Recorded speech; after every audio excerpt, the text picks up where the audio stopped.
Hello student, good morning. आज मैं आपको एक छोटा सा टॉपिक लेके आया हूँ, आइसोमेरिज्म। केमिस्ट्री है, ऑर्गेनिक केमिस्ट्री का छोटा सा पार्ट होता है आइसोमेरिज्म, जिसको बोलते हैं समझौता। समझौता को बेसिकली हम समझने के लिए ये जानते हैं, जैसे इसकी परिभाषा क्या होती है कार्बनिक रसायन में। ये कहता है कि वैसे कार्बनिक यौगिक जिनके अणु भार समान हो परंतु भौतिक और रासायनिक गुण अलग अलग हो, वो एक दूसरे के समवयवी कहलाते हैं। हम दूसरी भाषा में ये भी कह सकते हैं कि ऐसे जुड़वा बहनें या ऐसे ट्विंस लड़के जिनका रंग रूप तो एक जैसा होता है, दिखने में एक जैसे होते हैं, लेकिन उनके अंदर क्रियात्मक समूह अलग, मतलब वो एक झगड़ूला होता है, झगड़ा करने वाला होता है, दूसरा शांत होता है, तो इस प्रकार के भी रहते हैं लोग। तो इसीलिए हम इसको समझौते कह देंगे। समझौता मतलब उनके अंदर भी वही गुण प्रदर्शित होगा। मान लीजिए हम एक अब बोल रहा है कि अणुभार समान हो। अणुभार समान होने का मतलब C2H6O, एक अणुभार हमने लिया और इसको दो तरीके से हम लिख सकते हैं, CH3 CH2O CH3O CH3। इनका संरचना सूत्र अलग हो गया, अतः ये एक दूसरे के समझौता को प्रदर्शित करेंगे। ठीक है। अब ये समझौता दो प्रकार के होते हैं, संरचनात्मक समझौता और त्रिविमीय समझौता। तो हम देखते हैं अभी संरचनात्मक समझौता के बारे में। आगे संरचनात्मक समझौता के बारे में जानने के लिए देखिए, इसमें कुछ ज्यादा नहीं है, बहुत सिंपल सा टॉपिक है ये। आप शांत रहिए और अच्छे से देखते रहिए, मेरा एक एक वीडियो देखते रहिए, आप सबको एकदम क्लियरली समझ में आ जाएगा। संरचनात्मक समझौता जो होता है, ये आगे चल के बन जाता है स्थान समझौता,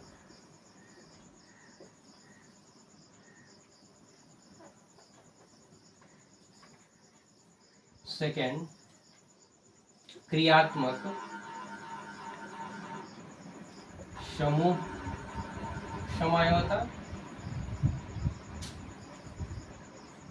और थर्ड स्थान समझौता, क्रियात्मक समूह समझौता और श्रृंखला समझौता।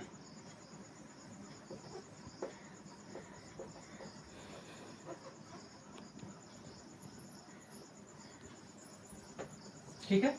अब एक एक को हम इसको स्टडी करते हैं कि स्थान समझौता क्या। स्थान से आपको स्पष्ट हो रहा है कि स्थान बदलेगा, मीन्स किसी भी कार्बनिक यौगिक में लगाया गया ग्रुप यदि है जो उसके भौतिक और रासायनिक गुण को डिफाइन कर रहा है, उसका स्थान बदल दीजिए। जैसे हमने लिखा CH3 CH2 CH2 Cl, इसका अणु सूत्र क्या हो जाएगा, 1 2 3 3 कार्बन तो C3 और 3 2 5 2 7 हाइड्रोजन H7Cl। तो इसका अणु सूत्र जो होगा CH3H7Cl होगा, लेकिन संरचना सूत्र आपका ये आएगा। दूसरा हम इसको क्या लिख सकते हैं, फर्स्ट को इसी को हम ऐसे लिख सकते हैं CH3CHClCH3, मतलब इसमें केवल क्लोरीन हाइड्रोजन ग्रुप का हमने स्थान बदल दिया है, तो ये एक दूसरे के स्थान समझौता को प्रदर्शित करेंगे। ओके, समझ में आ रहा है, कोई दिक्कत नहीं है ना। ठीक है, आगे बढ़ते हैं। आगे बढ़ते हुए आपको बताते हैं कि स्थान समझौता की बात से जो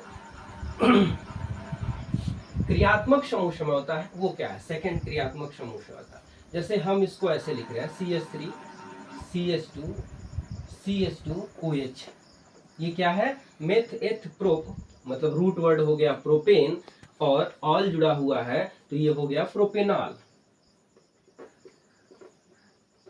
इसका IUPAC नेम हो गया प्रोपेनॉल। लेकिन यदि हम इसका अणु सूत्र देखते हैं तो 1 2 3 3 कार्बन तो C3 हो गया और H3 3 2 5 5 2 7 8, H कितनी संख्या में है, 8 है, 3 2 5 2 7 1 8, और ऑक्सीजन कितना है, 1 है। इसको हम दूसरी स्ट्रक्चर कैसे लिख सकते हैं, CH3 CH CH3,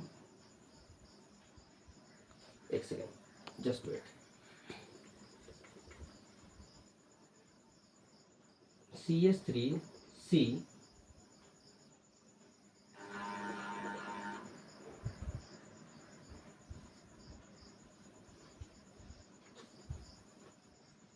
ठीक है।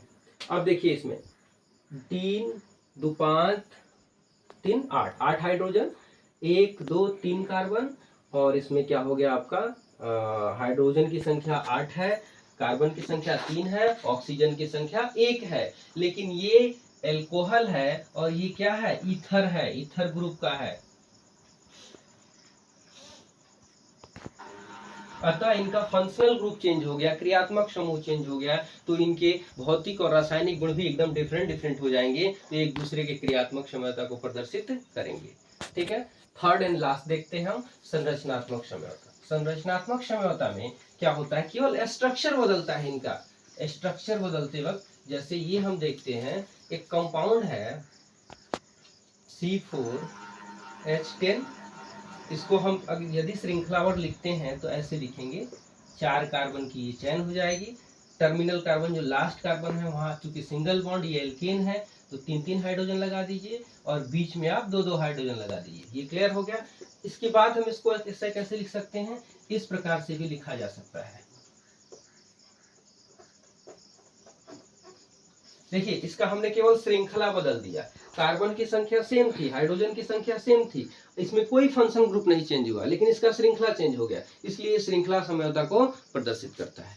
ठीक है, तो आइसोमेरिज्म हमने क्या देखा, आइसोमर वह टॉपिक होता है, आइसोमर वह होता है यौगिक जिनके भौतिक और रासायनिक गुण समान होते हैं, अलग अलग होते हैं, और अणु सूत्र अणु भार समान होते हैं, अर्थात वे यौगिक जिनके अणु सूत्र सामान्य हो लेकिन संरचना सूत्र अलग अलग हो, या क्रियात्मक समूह अलग अलग हो, या श्रृंखलाएं अलग अलग हो, वो आइसोमेरिज्म को प्रदर्शित करते हैं। Thank you.